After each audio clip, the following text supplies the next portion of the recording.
It is somewhat unique. Come on in. Step forward. Don't stick the camera in there, but you see how we have the tubes going from the front to the back. Nothing unusual about that. But you see those vertical holes. Those are columns. So when the flame shoots down that tube, we get a lot more heat around those columns. So the oil gets hot faster. These are and are much more efficient. Okay. These are this particular fryer is equipped with the basket lifts. So I can go ahead and initiate a cycle right here. It's not for now. Our bigger fryer is that? It's a 60 pounder. So 60 pounds of oil. 60. This one for that space? Yeah, it's only 15 inches wide. So it's a deeper fryer. And then we also have a larger one, which is a 75. The 75 pounder has the distinction of being the most energy efficient fryer they've ever tested. So they've been making those only for 7 years? Yeah. In America? Yes, in Menominee Falls, Wisconsin, right outside of Milwaukee. That's right. So after the time is up, this is going to raise back up, or I can force it to go back up by holding this down for 3 seconds, and it'll stop the cycle. You're not ready. Okay, and I've got timers for both sides. It comes factory preset with times in there, so I can go ahead and go into the control panel and change those times to tailor it to my product, change the temperatures. I can also have a timer on there, so maybe I'm doing French fries, and after 5 minutes after the cycle is done, it'll beep telling me, hey, your fries are now 5 minutes old. If you haven't sold them, in the garbage they go, make some fresh ones. So you make sure you have fresh product all the time. Okay, so we're going to do some tempura. We're going to go and start the cycle right now. It's having a lot more trouble keeping the oil temperature up, and the higher your filter, the better. Have you guys done it? 350, Tempura, you want to hold on to the strip just a little bit. So you start to push the batter, the white sinks to the bottom, right after. So,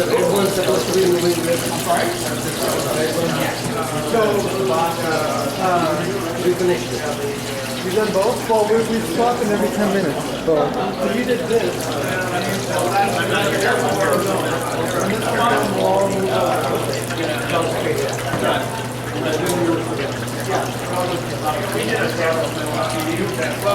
These are used at all of the In-N-Out burgers. They buy 5 for each location. That was kind of one of the driving forces behind the development of the fryer. You can be equipped with the basket lift, we have all the controls. You can also put a filter in the base right here if you want to. This one does not have the filter, but we could do a footprint filter located inside so it doesn't intrude into your work environment here. So when you're filtering, you actually have the door closed. You filter the oil, you can still work around it. It's not going to interrupt what you're doing. We've never actually done it.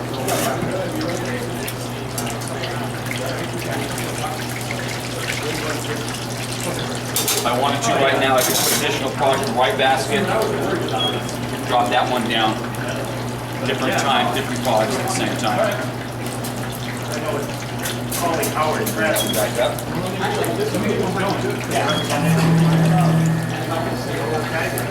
About a minute left on the left one here.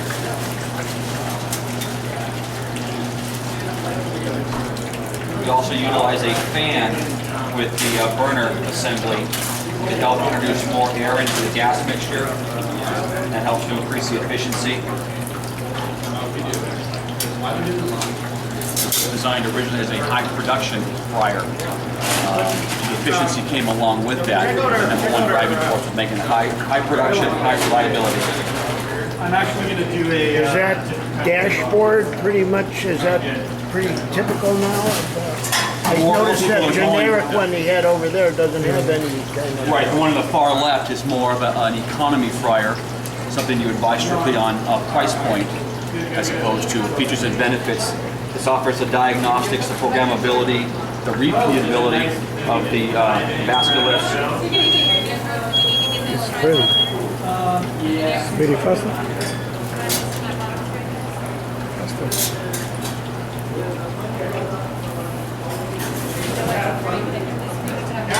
There should be 3 medics. Always trying to get food around.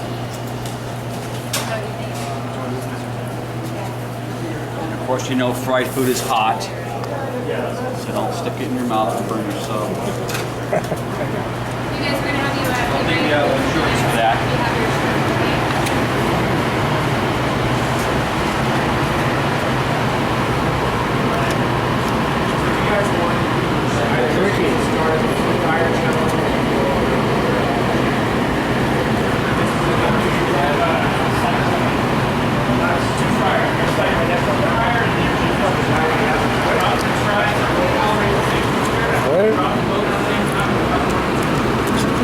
This This is yours?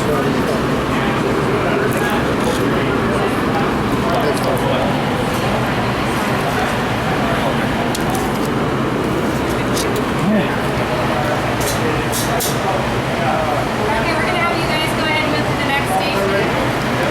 Get spikes, you root the food, and you scorch the oil, and it extends your cook time out. Okay? So you want to stay within 4 degrees of your desired temperature, up or down, all the time. And you can see those things. And that's the big difference between entry-level fryers and high efficiency fryers. If you were cooking proteins, like say a breaded chicken wing, you would burn the outside of the breading and never cook the protein on the inside because of these spikes. Plus, when you cracked it open, it wouldn't be juices that came out from the meat, it would be fat. So, what we do with our customers is we have test kitchens here in the area. We kind of do tests with the food that you want to cook. We go ahead and show you on different types of fryers how it would come out, and then we help you design anything that you need to improve it. So there are cut sheets, and there's also white papers here that explain about the energy efficiency and the oil savings. And if you would like to do an oil penny, this is a low oil volume fryer. We want to show you how we can save you money in energy efficiency, oil, food quality, and your employees, people. There's a couple of things that are built into this unit. This unit actually was designed and built for McDonald's. This is used around the world by McDonald's. All of these other fryers around here use up to double the amount of oil that we do. There's only 30 pounds per vat. 15, 15, and 30. Okay? We have a very small cold zone on the bottom. Extremely efficient heat exchangers. Essentially, we're transferring the heat 3 times, using it about 3 times before while we're delivering it to the oil. Okay. Extending oil life to 28 days. 28 days. That's what McDonald's is getting out of this new unit. They're saving billions and billions of dollars in their oil savings. and why is that? Because it's a low capacity, and what we do is it's called forced filtering. So we set how many times we're going to fry, and then it'll force the unit to filter the oil. The more you filter the oil, the longer the life you get out of it. Okay? And because you're doing smaller batches, you have a lot less junk in that oil. And seeing that, and the way we wash, and Richard will show you, the way we wash the tanks out when we filter gets all of the junk that creates the TPM like he described in it. We also automatically top off the oil, so you don't have to manually. So this is one of many styles of fryers that we have. But this is we do not make a low-end fryer at any time. Everything we have is high volume. So the way the filter is set up, you actually determine how many times you want to filter the oil by telling it after how many cook cycles you want the oil filtered. And it'll count the cook cycles. So we set this up, this is a 10-second cook cycle. And I set it to tell me to filter the oil after 2 cook cycles, just so we could demonstrate the process. So we're going to do 2 quick cook cycles here.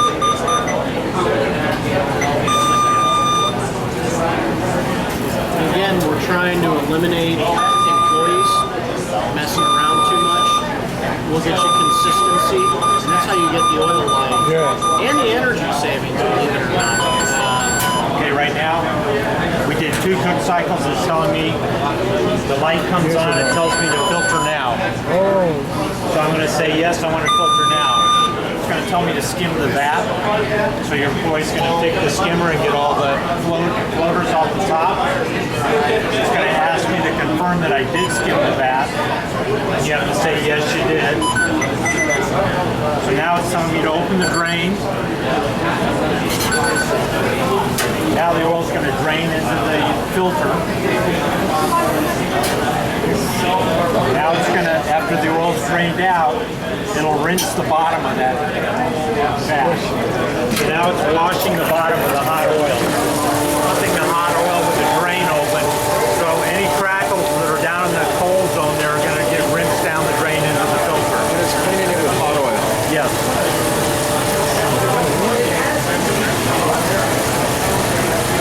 It's going to prompt me to shut the drain here in a second. Close drain. And now it's going to fill the well back up.